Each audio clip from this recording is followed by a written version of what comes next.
அஸ்ஸலாமு அலைக்கும் ஃப்ரெண்ட்ஸ், எல்லோரும் எப்படி இருக்கீங்க? அல்ஹம்துலில்லாஹ் நாங்கள் எல்லோரும் நல்லாயிருக்கோம். நீங்களும் நல்லா இருப்பீங்கன்னு நினைக்கிறேன். நான் இன்றைக்கி வீடியோவில் ஒரு ஹெல்த்தான பிரேக்ஃபாஸ்ட் ரெசிபி தாங்க நீங்கள் செய்ய போகிறேன். கருப்பு கவுனி அரிசி வச்சு ஆப்பம் தாங்க செய்ய போகிறேன். அதே சமயம் அதுக்கு காம்பினேஷன் சூப்பராக தேங்காய் பால் செய்ய போகிறேங்க. இப்போ வாங்க அது எப்படி செய்யலான்னு பார்க்கலாம். வீடியோக்குள்ளே போகிறதுமுன்னே அப்படியே நம்ம சேனல் மும்தாஜ் கிச்சனை சப்ஸ்கிரைப் பண்ணிவிட்டு அப்படியே பக்கத்துக்கு பெல் ஐக்கானை கிளிக் பண்ணிடுங்க. அப்போ தான் நான் போடுற வீடியோ உங்களுக்கு உடனே வருங்க. அதுக்கு ஃபஸ்ட்டு ஒரு மிக்சிங் பவுலில் 1 கப்பு நான் கருப்பு கவுனி ரைஸ் எடுத்துக்கிறேங்க. இந்த கருப்பு கவுனி அரிசியில் அவ்வளோ தூரம் மருத்துவ குணங்கள் இருக்குங்க. ஏராளமான நார் சத்துக்கள் நமக்கு எல்லா ரைஸை விட இதில் அதிகமாகவே நமக்கு இருக்குது. 1 கப்பு ரைஸ்க்கு நான் 1 கப்பு நான் பச்சை அரிசி சேர்த்துக்கிறேன். அதோட 2 ரைஸுமே நான் ஒரு ஈக்குவல் குவான்டிட்டியில் போட்டுக்கிறேங்க. நான் கடையில் வாங்கின ரைஸ் தாங்க இது, பச்சை அரிசி, ரேஷன் அரிசி கிடையாது. ஓகே, அதுக்கு தகுந்த மாதிரி நான் ஒரு 1/4 கப்பு இருக்கும் வெள்ளை அதோடு சேர்த்துடுறேன். எல்லாத்தையுமே நம்ம எல்லாமே ஒன்றா போட்டுடலாங்க. 1 ஸ்பூன் இருக்குங்க வெந்தயம் சேர்த்துட்ருக்கேன் நான். போட்டுட்டு எல்லாத்தையும் மிக்ஸ் பண்ணி விட்டு ஒரு 2-3 தண்ணி ஊற்றி நல்லா க்ளீன் பண்ணி கல் மண் இல்லாத எல்லாத்தையும் அலசி எடுத்துகிட்டு வந்துட்டு ஒரு 6 மணி நேரம் இல்லாட்டி ஒரு 8 மணி நேரம் நான் ஊற வச்சிடுறேங்க. இந்த கருப்பு கவுனி அரிசி ஊறுறதுக்கு நமக்கு கொஞ்சம் டைம் எடுக்கும். நீங்கள் ரைஸ் பச்சை அரிசி மட்டும் நம்ம ஊற வச்சாக்கா நம்ம சீக்கிரமே ஊறிடுங்க. ஒரு 1 ஹவருக்குள்ளே நீங்கள் ஊறிடும். இந்த ரைஸ் கருப்பு கவுனி ரைஸ் சேர்த்து போட்டுருக்கிறதுனால நமக்கு கொஞ்சம் டைம் எடுக்குங்க. நான் ஊற வச்சிடுறேன். ஒரு 8 மணி நேரம் கழித்து நம்ம பார்க்கலாம். பாருங்கள், எல்லாமே நல்லா ஊறி வந்திருக்கு. பாருங்கள், எல்லாம் நல்லா ஊறி வந்ததும் நான் ஒரு மிக்ஸி ஜாரில் ஒரு 2 பேட்சாக போட்டு நான் அரைச்சி எடுத்துகிட்டு வந்துட போகிறேன். பாருங்கள், இந்த மாதிரி பார்த்தீங்கன்னா உங்களுக்கு கவுனி அரிசி நல்லா உங்களுக்கு ஊறி இருக்கிறது நமக்கு தெரியுங்க. ஒரு 2 பேட்சாக போட்டு அந்த தண்ணியை நம்ம வேஸ்ட் பண்ணதை அந்த தண்ணியை ஊற்றி நான் அரைச்சிட்டு போகிறேன். நல்ல ஒரு நைஸாக அரைச்சி எடுத்துகிட்டு வந்துடலாங்க.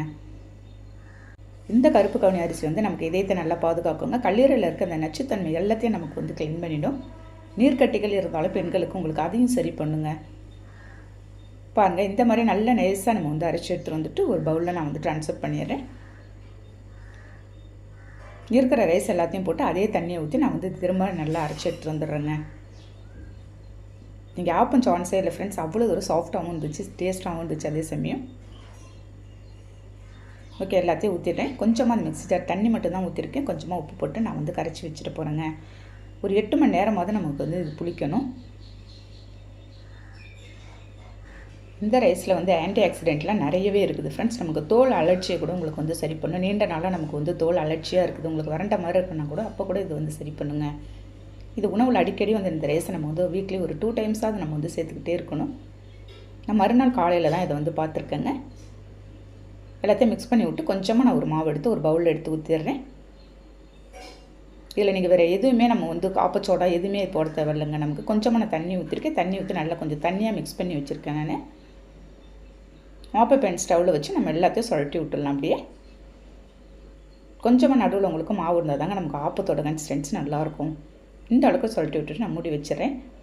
ஊற்றினதும் நம்ம ஃப்ளேமை சிம்மில் வச்சுருங்க. ஹை ஃப்ளேமில் வச்சிடாதீங்க, உங்களுக்கு கருகின மாதிரி ஆகிடும். பாருங்கள் எந்த அளவுக்கு வந்திருக்குன்னு. நான் கையாலேயே எடுத்துகிட்டு போகிறேங்க. நல்லா உங்களுக்கு வெந்து வந்திருக்கு. இதே மாதிரி இருக்கிற பேட்ச் எல்லாத்தையும் நான் போட்டு எடுத்துகிட்டு போகிறேங்க. நமக்கு இந்த மூளையோட செயல்பாட்டை எல்லாத்தையுமே கூட இதை சரி பண்ணும். நமக்கு இந்த கவுனி அரிசி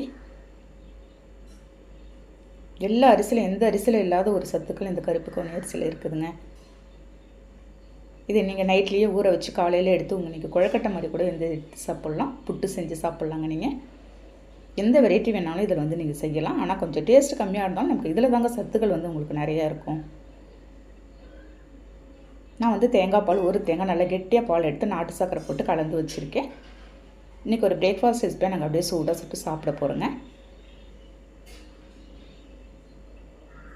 நீங்கள் ஒயிட் சுகரை முடிஞ்ச அளவுக்கு அவாய்ட் பண்ணிவிட்டு இந்த மாதிரி நாட்டு சக்கரை வெல்லம் ஏதாவது சேர்த்து சாப்பிடுங்க. அவ்வளோ ஒரு அருமையான டேஸ்ட் இருக்கும். நமக்கு உடம்பு ஹெல்த்தாக இருக்கும். சான்ஸே இல்லை ஃப்ரெண்ட்ஸ், அவ்வளோ ஒரு சூப்பராக இருக்கும் பாருங்கள். இந்த தேங்காய் பாலுக்கும் இந்த ஆப்பத்துக்கும் சொல்லவே தேவையில்லை, அவ்வளோ ஒரு அருமையான டேஸ்ட் இருந்துச்சு. இன்றைக்கி ஒரு பிரேக்ஃபாஸ்ட் ரெசிபியாக நான் இதை செஞ்சுருக்கேங்க. நீங்கள் இந்த ஒரு ஹெல்த்தான ரெசிபி செஞ்சு பார்த்துட்டு எனக்கு கண்டிப்பாக கமெண்ட் பண்ணுங்கள். இந்த வீடியோ பிடிச்சிருந்தால் லைக் பண்ணிவிட்டு ஷேர் பண்ணுங்கள். நெக்ஸ்ட் வீடியோவில் பார்க்கலாம். Okay, thank you, by.